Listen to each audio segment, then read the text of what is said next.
this week on the Potluck. How to live life to the fullest. Celebrating your birthday, quarantine style. And the 2020-2021 return to school plan. Join your host, Master Chef Warren L. Booker Jr. via Facebook Live and or YouTube. Bon appetit. Tune in this Thursday at 7:14 p.m. Good day, everyone. Good day. Thank you so much for joining me at the table today for the Potluck. I'm so excited about just being with you on every Thursday at 7:14 that I just kind of wait anxiously every single day. And I can't wait till Thursday gets here. This has been somewhat of a adventurous week. I celebrated my birthday at the beginning of this week, so I want to thank everyone for the numerous amounts of serenades, gifts, gift cards, the birthday wishes on Facebook. I'm just definitely appreciative of that because people do not have to be nice to you. And when they are, you should let them know that you appreciate it. And I definitely do appreciate you guys for just taking the time to wish little old me a happy 39th birthday. And I can't say that even though it was a quarantine edition, I found dignity in simplicity. Dignity in simplicity. I woke up, my mom cooked us breakfast. We went to the flea market. We ate one of my favorite cheesecakes by Yogi. We made some of the smoky queso and just hung around family. And that was enough. And I did celebrate it with some friends and, my little boo thing and all that good stuff. Speaking of that, I want to show you a picture. And we're going to talk about some of the things that people can do while they're quarantined. And this was actually the finished result, which I didn't think I could draw. I don't know if you guys can see it because we're kind of close up. But I was very, very, very, very excited about that because it was something that I thought I could not do. So again, thank you so much. Thank you so much for that. So we are, of course, I am Warren L. Booker Jr. I am your host, or I am the host of the Potluck. And I'm excited that you guys are here. So we're going to go ahead and do our normal. Start off with our appetizer. And the appetizer for today is you are the CEO of your life. Again, you are the CEO of your life. Boss up and live it. You are the CEO of your life. Boss up and live it. I want you to think about that. You are the CEO of your life. Boss up and live it. I see my aunt is in the room. Jan, how are you doing? Thank you so much for tuning in. And as a tradition, we will serve up our Booker Kebab. And that is today, live in the moment. Moments add up to years. Again, live in the moment. Moments add up to years. Sometimes we're so focused on thinking about what tomorrow may bring, what the future may bring, that we cannot enjoy the right now. We're so busy trying to take a picture of our food, or we're so busy trying to take a picture of how many people that were at an event that we don't get a chance to actually live in that moment and enjoy it. So again, one last time, live in the moment. Moments add up to years. Also, at this time, I would like to take a moment of silence. Unfortunately, the class of 1999 at Potluck High School experienced a great loss of one of our classmates, Mr. Cedric Sloan, who was murdered this Monday in Pine Bluff, Arkansas. So I just want to take some time and provide a moment of silence for him, his children, and his family.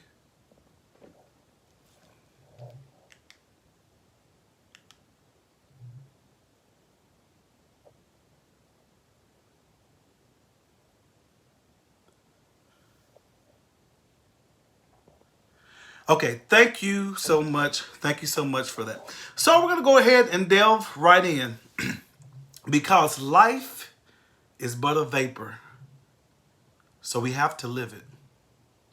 Life is but a vapor. You can be here today and gone tomorrow. So before we do that, people, this is live. And of course, when things are live, things go wrong. And I need to log into my other phone, but I forgot I deleted this account. So let me put this email address in here for now. And we're going to, just for the sake of time, we're going to be a little bit out of order. But I want to talk to you. Well, I didn't pull it up. That's going to throw things off. Just give me 1 minute.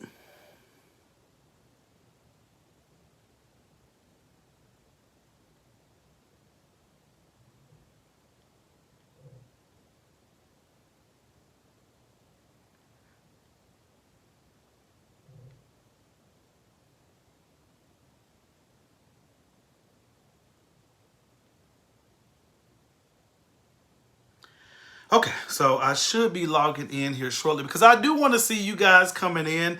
I do want to see what you have to say about this. So our first topic, say that's the wrong password. Oh, that is. All right.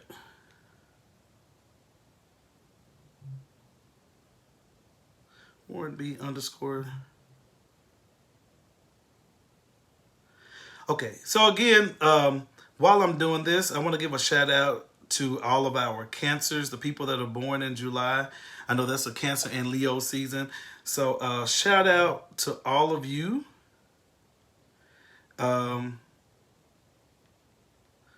Because I know that we know how to kick it. And there is something outside of my house. I don't know what's going on that's making some loud noise. I don't know if you guys can hear that, but of course I'm not going to leave just for that. All right, so our first topic that we're going to talk about is living your life to the fullest. And what exactly does that mean? Living your life to the fullest. We hear that all the time. People say, live your life to the fullest, or live your life like it's golden. What exactly does that mean? So we're going to delve in there. I have some points. And we have a few people in here. I see my aunt again is in here, Jan Booker. We have Sarah Simpson Howell. Thank you so much for tuning in. But what does it mean to live your life to the fullest? Because some people see a glass and it's half full, and some people see a glass and it's half empty. So we have our different impressions of what, living your life, or what full is. So I think that it's personal on what a person may consider. But I want to give you a few points about that because, again, life is but a vapor. We can be here today and gone tomorrow. So we need to live our life. And the more that I experience situations where people who are my age or close to me that actually pass away, it makes me realize that we don't have as much time as we think. Age is simply just a number, not in the terms that R. Kelly mentioned it, but just in the sense you never know what age that you may leave this earth. So the first step is live every day on a fresh new start. Don't penalize yourself or be holding yourself totally responsible where you cannot be effective today. Yesterday was yesterday, today is today. So go ahead and make that thing right. Also, be true to who you are, whoever that may be. And me being an actor, I already know it takes a lot of energy for you to become someone else. And some people have lived most of their life trying to be someone else. So be true to who you are. Stop trying to please others. If you don't like it, you don't like it. There's a way that you can say things. Or if it's something that you don't want to do, just don't do it. Quit complaining. Do something about it. They say that don't be like the howling dog, always howling and never doing anything. Because some people complain, but they're not doing anything about it. Like me, I complain about my weight, but what am I doing about it? I just ate some fried chicken. I'm going to eat some more fried chicken when I get off of here. Ask me how many miles have I ran. So, make sure that you stop complaining and do something about it. Also, be proactive. Try to prevent things before they happen. Rather than think, what if? Think the next time. Because if you can't, and I'm really good with that. Sometimes, I used to beat myself up if I didn't complete something. I'm okay with saying, okay, I didn't finish it today. I'm at this point where I'm tired and I'm exhausted. So, you know what? I'll handle it tomorrow. Focus on what versus how is number 6. Also, create your own opportunities. Sometimes we're sitting here waiting for others to create opportunities for ourselves, for us, and we can for us, we can do it ourselves. Like with myself, I look up to Tyler Perry and different people as role models, and hopefully be a business partner one day. But I'm not just sitting here solely hoping that I get casted by Tyler Perry, for example. I am doing my things, and I'm honing my craft and learning the business, because sometimes you can't sit around and wait for it to happen. Everybody doesn't get discovered on YouTube. I mean, everybody doesn't just become an overnight sensation. It doesn't happen like that. Even like with the potluck, sometimes we have 700 views, sometimes we have 100 views. So you can't let those type of things discourage you.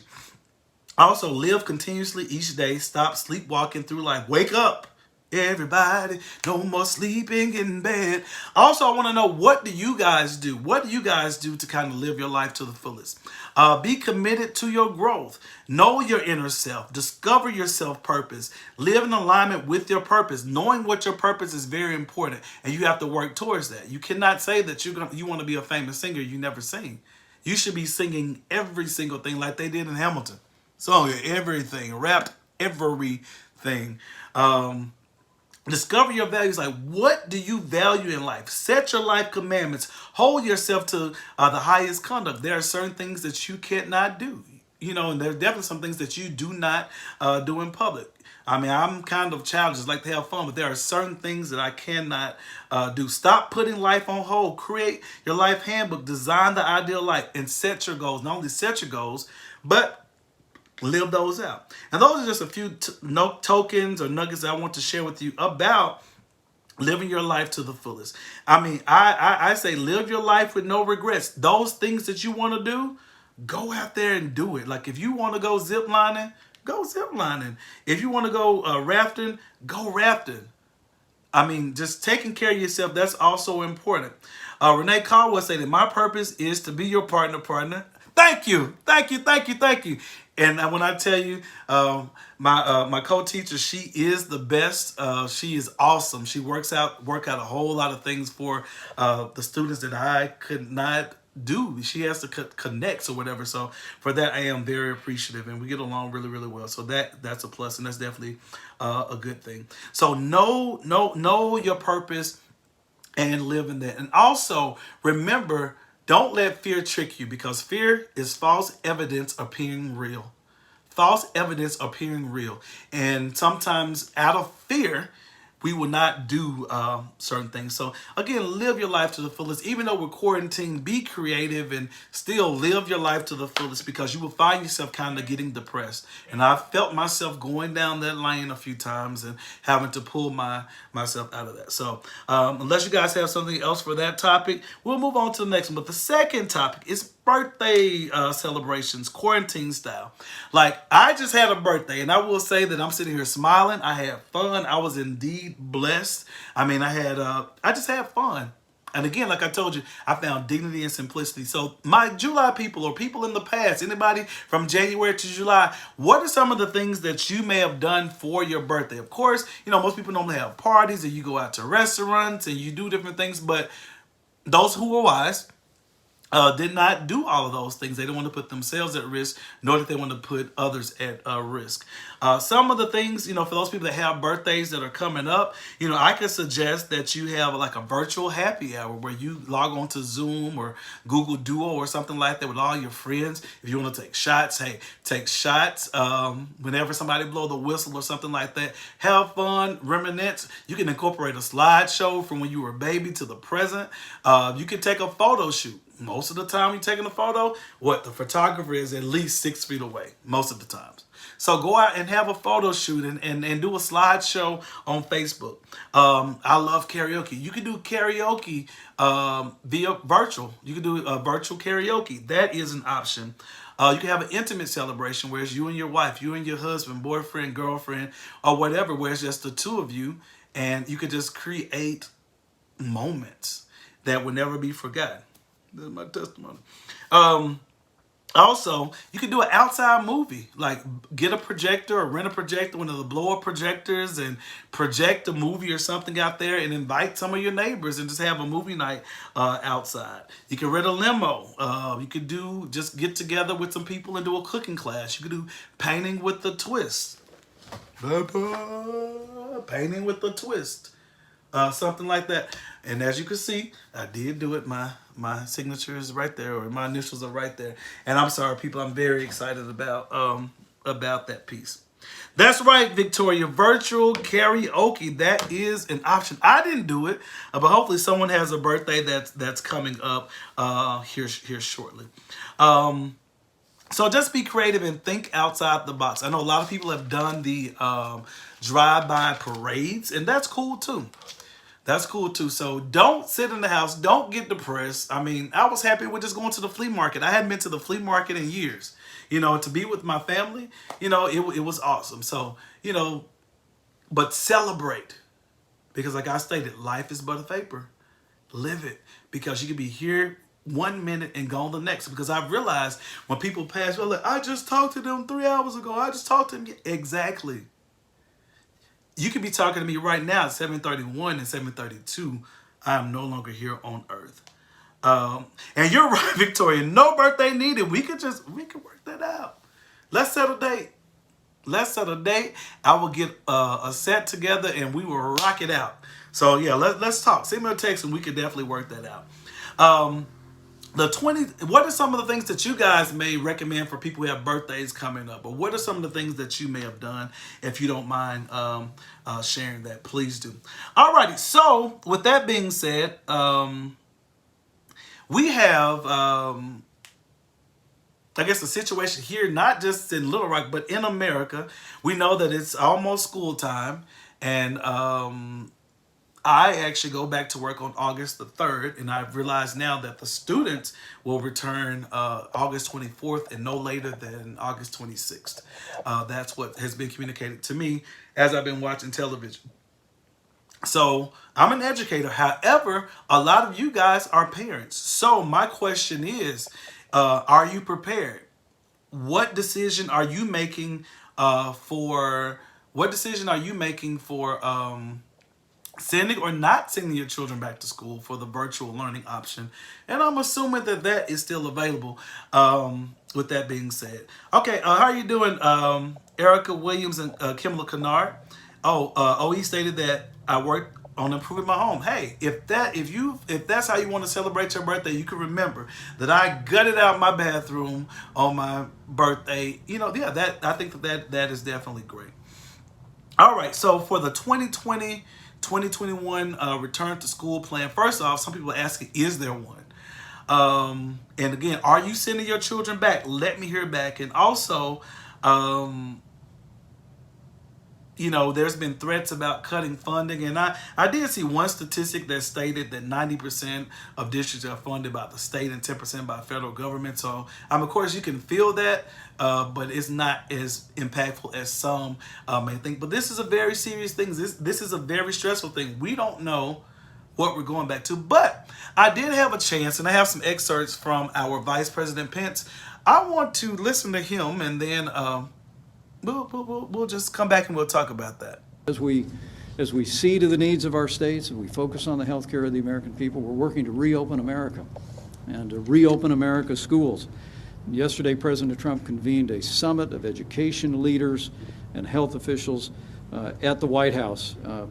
And as the President made clear yesterday, it's time. It's time for us to get our kids back to school. And the summit yesterday gave us an opportunity to outline and to learn what we might be able to do that. In just a few moments, I'm going to ask Secretary DeVos to talk about the approach the Department of Education is taking to assisting local communities and states in bringing their schools back online. And also we'll hear from Dr. Bob Redfield, who has been literally since early in this pandemic providing guidance to schools, and will be issuing additional guidance next week.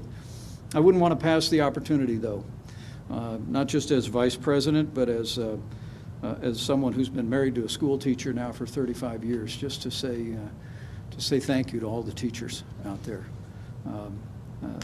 from early in this pandemic, and teachers learned how to do the distance teaching and did a remarkable job, oftentimes having to care for their own families and make sure their own children's studies were happening. So to all of our America's teachers, we say thank you. We also want to say thank you to the parents who had to step in and become educators for all of their kids. It's really been remarkable when you see what our kids have been able to accomplish during this difficult time. But what we heard again yesterday from education officials and what we heard from the American Academy of Pediatrics, it's absolutely essential that we get our kids back into classroom for in-person learning. We can't let our kids fall behind. Okay, there you have it. We have a few comments that I'm just now seeing. Going back to the birthday celebrations, Michael Washington recommended a virtual Zoom birthday celebration where you invite and give people the link so you guys can celebrate your birthday. And actually, my cousins and I, we do that most Tuesdays where we just have fun and we celebrate and kind of catch up, and that's fun. So it actually increased the communication because we were not communicating that often, and then being able to see one another, that's a good thing. Also, Michael Washington suggested a pre-recorded video birthday celebration. So it's kind of like, you make a little mini movie, really. And I like the idea. I wish you had told me that for my birthday. So going back to the schools, Renee Caldwell stated, "I will not send my son back to the Corona house." We normally refer to a schoolhouse, but it's been referred to as a Corona house now as well. Michael Washington said, "I'm afraid we are placing kids in danger." And I can definitely see that. There is a grave concern, and to be truthful, it's new to all of us. It's new to all of us, but I just think I don't agree with all the decisions that are being made. Recommendations have been made, but it seems as if they fall on deaf ears. I've even seen kind of like the school being referred to as a daycare, which I know that some people do, treat it as that. And when I say that, I know that during that time period when students are at work, when students are at school, which that is their job as well, a lot of parents are working, even though there are some situations that are different. So it pretty much works out. And some parents, they just show that because they don't show up for anything else. They just send their kids and you never really hear from them.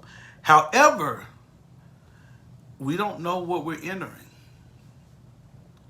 Is there really a plan? Now I'm learning that masks are not required. They are recommended for students. In the classroom, we once fought with these. So just imagine fighting with each other about a mask now. That's a new danger. That's a new trouble.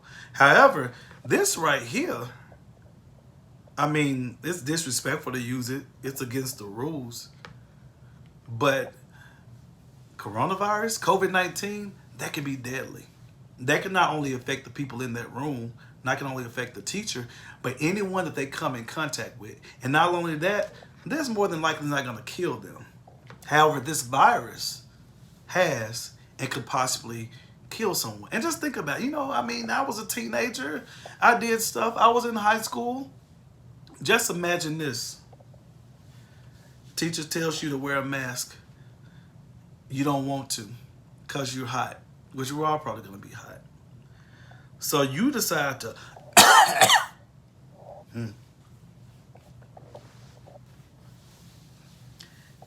think about that. Think about that. Because you have potentially infected me. You have potentially made me sick. And there was another video that I decided against because of the language, but there was an older lady. We've seen older people, adults, grandmas, parents. I even shot someone or killed someone because they didn't want to wear a mask or they're going off. There was one lady that was trying to ram through a door because they required that you wear a mask. And she ended up knocking herself out. And then to show that she was rebellious, there's my mic. She decided that she would lick the door. And lick the door not to show she's not affected by coronavirus. So It's crazy. Renee Caldwell stated, "How do you live with yourself if your child gets sick and you can't be with them in the hospital?" Yeah, I mean, then what are you gonna do then? You know, I've even seen people make comments with teachers. They need to stop complaining and do their job. Doctors and police officers and different people on the front line are doing their jobs. Yeah, but most of the time, police officers are called to something. The doctors are there because they have to help the sick individuals, but it's no guarantee that everybody that we're putting in this environment is sick. However, that one person can affect everyone. I think of it like, you just sending your kids into a classroom with a whole bunch of bees. And there may be that one that gets stung that's allergic and then have a big allergic reaction and could potentially die. That's kind of how I view this. It's dangerous, in my opinion. So what are your thoughts about that? I see a few people that talk about that. How you doing, Marquita, talking about white boots? That's the insider. So what are we gonna do about this? I mean, I really believe that I was in the environment while school was still in, around someone who had coronavirus. And Renee Caldwell, you probably can verify that, had all the symptoms before we knew what the symptoms were. It was post us finding out what the symptoms were, but had almost every symptom that was there. However, due to good hygiene, this student wearing a mask, and shout out to Miss Marcy, our custodian. She would spray, we would spray after we left from when we were leaving for lunch, when we came back after school in the morning. And, to my knowledge, no one else got sick, but that's definitely important. So, what are we going to do? Do you have HIPAA laws that kind of protect people from having to share their medical history? Are we all going to be tested as teachers when we come back? Will the students be tested before they come back? Will we have temperature checks every day? Will we have blended learning? What's going to happen? And a lot of people are predicting that we will end up probably being home before November. But again, as you're at Penn say, we have to work. We have to open up our schools. We have to open up America. Michael Washington stated, "We have to be cautious if kids live with people with underlying health conditions." And a lot of parents do. So they could even be asymptomatic or something, but they've caught that at school, bring it home, and then you've affected the entire family. Kendra Curry stated, "I'm not confident the district can handle this and will be transparent in the event of exposure." Yeah, and I think that that's very, very, very important. I think that's very important. One more other thing I do want to share. I was in a group, and there was a lady, because not only identifying the problem, and she was stating, and this may not even be physically possible, but it made sense. She was like, if we're going to go back to school, high school students can stay at home, and also they should be responsible, and they can do virtual learning. However, kids or smaller kids like K through, I guess, like 7th grade, or K through 8th grade, K8, they probably need a little bit more guidance. So how about the high schools stay at home? We can spread all the elementary and middle school kids out, even at the high schools, where they can socially distance properly, and they will have that face-to-face interaction and instruction and so on and so forth. So that was one suggestion. That's one suggestion I did see that makes a lot of sense. Also, one more other thing. Let's go back and hear back from Vice President Pence and see what he has to say to us. Please. Articulated the problem, the myriad risks that students face if they stay out of school come the fall. But what's the plan? What's the administration's specific plan in terms of increased testing, contact tracing, increased PPE if it's needed to support these schools? As you well know, schools weren't built for students to socially distance. They were built to pack in as many kids as humanly possible, which is one of the reasons why school districts like Fairfax, Virginia, the school district in New York, or Texas, they have moved to this hybrid approach, some virtual learning, some in-person learning. So what's the plan? And then I have a question for Dr. Burks about kids and COVID, if I may. Well, the plan is to continue to do what we have done from the very beginning. As you heard again this morning, we're at, I believe, 39 million tests that have been performed all across this country. You heard Admiral Girard describe the extraordinary commitment in just one community alone, and what we've conveyed to governors is whatever support they need to get kids back to school, we're going to make sure that they have. We're going to make sure that they have the testing resources. We're currently educating states on the possibility and working with commercial labs on the possibility of what's called pooling, so that literally there could be one test run on, say, 10 samples. And there are particularly universities that already have built into their plans the idea of testing all of their students at the beginning of the academic year and then doing surveillance testing. But we made it very clear, whether it's testing, whether it's personal protective equipment, or other resources, that we stand ready to provide those resources to the states, and we reiterated that once again to the governors. But the good news is, because of the historic mobilization that President Trump initiated, we literally have hundreds of millions of supplies of personal protective equipment, 59,000 ventilators in the Strategic National Stockpile. Testing is scaling all across America, and we know that come the school year, we'll be ready to meet those needs. But question? Okay.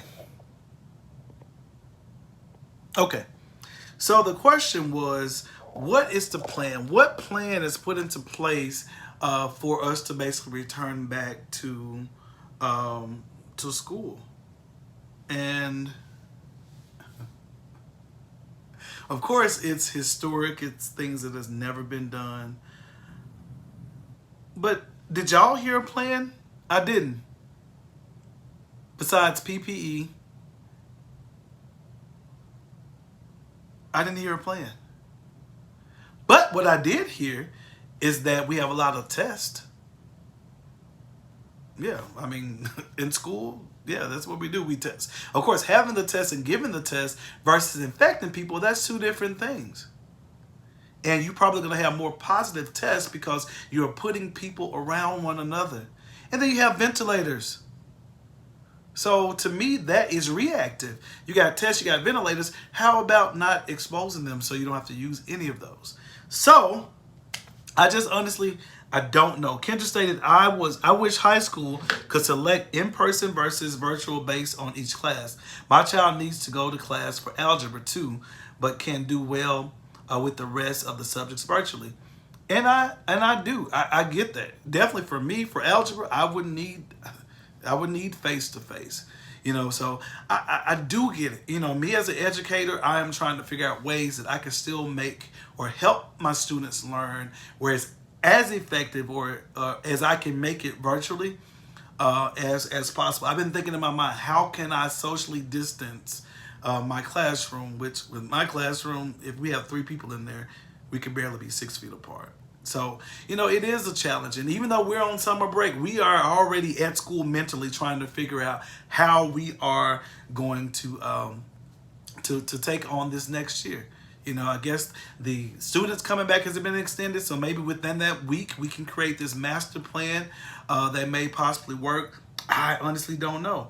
Alton Phillips, my LB, thank you so much for tuning in. He stated that if the schools are the least funded organizations, how in the world they're going to continue to fund the medical needs for all the people in the school year round? And Alton, and again, I'm not an expert in this, but I will say this: whatever it is, it's going to be the first time it's ever been done. It's going to be the best. It's going to be historic. But as far as federal funds, schools do receive some, but it's not a large percent. A lot of it comes from the state. That's my understanding of it. I could be wrong, but it's a lot of I don't knows. I don't know. We'll deal with that. It's get them back in there. We have to open up our schools because school is a money maker. Let's be real. We don't make it. Teachers, we don't get it. But it is a money maker. There are thousands of dollars that go to each student. And if the student has a special need, there's even more that goes towards that particular student. So, that goes to say that it's BUSINESS. So that's just the truth. And I'm going to try not to say too much because that is actually where I where I get my paycheck from. But however, that's just the truth. The truth ain't never wrong nobody. The truth is simply the truth. So to be truthful, we do not know. We do not know. And from what I'm hearing, parents are not comfortable with sending their children back. And some are. Some say, get them out of the house. I'm tired of them. I'm not a teacher. I'm doing the job for the teachers. Let them make their money. But my thing is, how will this affect the students and the teachers by putting us all together in a closed quarter? I just don't know how that's going to work. Because, of course, and just think about it, with little kids, I get it. They're going to get frustrated. They don't want those masks on. They're going to cough. They're going to play with each other. They're going to come in saying they have coronavirus, going to be coughing on one another. That's going to cause a fight because somebody's saying you coughed on me. I mean, adults are doing this stuff. So just imagine what kids are going to do. So I don't know. I don't know. So I really don't have a solution today, but I just want to have that discussion. So I'm going to go back and we're going to recap. And if you guys have anything else that you want to share as relates to any of these topics or anything, we can do that. But I'm going to go back to my appetizer for those people that are just tuning in. And it was, you are the CEO of your life. Boss up and live it. Our book of Kebab. Live in the moment. Moments add up to years. I'm not saying don't think about the future, don't plan for the future. However, whatever's before you, live in that moment. Enjoy that meal. You don't have to take a picture of it. Enjoy that meal. Let it be very palatable and taste it. If you're with friends, don't be so captivated with trying to, go live. Which I'm not knocking that, but make sure that you take some time to enjoy that moment. I understand you should capture moments. If you're at a concert, don't be so caught up trying to record and let everybody know that you're at the Janet Jackson or the Beyonce concert that you can't even live in that moment and enjoy what's going on. Sometimes we just simply cannot enjoy the moments that we live in. And remember that moments add up to years. We talked about how to live your life to the fullest. So I gave you some tips on that. Then the second topic that we served was having a quarantine birthday. What are some ideas that people will be using for that to celebrate their birthdays? And the third topic was the 2020-2021 return to school plan, or the lack thereof. And how do you feel about that? So those are all of our three topics for today. If you guys have something else that you want to add, that you want to talk about, we can do so at this time. And I will say this, people, just enjoy your life, live your life. Again, life is like a vapor. You can be here 1 second and go on the next. So make sure that you govern yourselves accordingly and you act in that manner. And what the future holds, no one knows. The resistance of masks is very strong by adults, so I can only imagine what it would be with kids. And then when you say that it's up to the child and they don't want to wear it, but I have to be here and I have family. It's just, to me, that's a hostile environment. But that's just little me talking. What do I know? It's not fair, but sometimes life is not fair. So with that being said, I'm not seeing any more comments here. I will see you guys on next Thursday at 7:14. What the topic will be, only God knows. I have gotten some submitted, so I will pick between that. And then I want to give a special shout out to all of the July babies, all of my fellow Cancers. And we'll go ahead and give a shout out to the Leos as well. Enjoy your life and live it like it's golden. Live your life to the fullest. Have fun. Live in the moment.